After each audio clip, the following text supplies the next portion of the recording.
Now, we came up with Navras because Navras is a concept that's over 2,500 years old. And it is, obviously, it's not just relating to Indian classical music.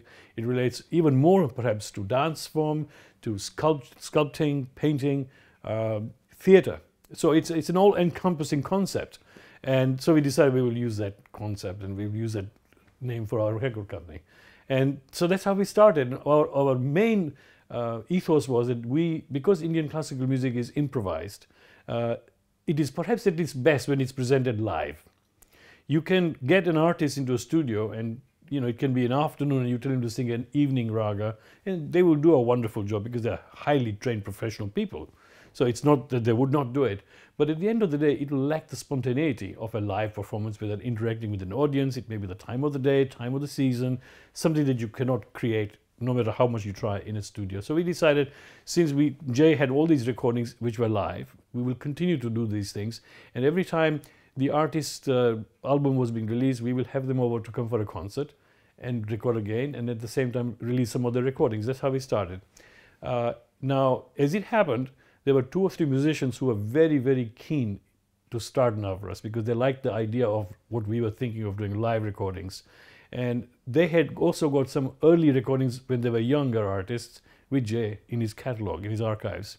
And so the inspirational people behind Navras, apart from ourselves obviously, were the artists like Pandit Shivkumar Sharma, Pandit Prasad Chaurasia and Ustad Sultan. These 3 individuals become really, if you like, people who said, you have to do this and we will help you with it.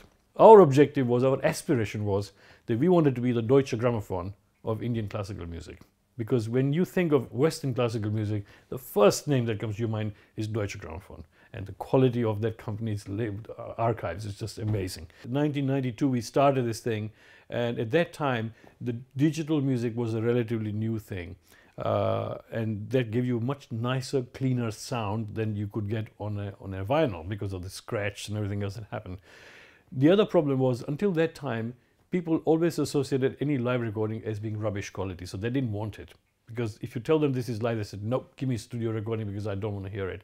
So we had that initial hurdle to cross, to make people realize that we could actually produce live recordings almost of same quality as a studio recording and sometimes even better.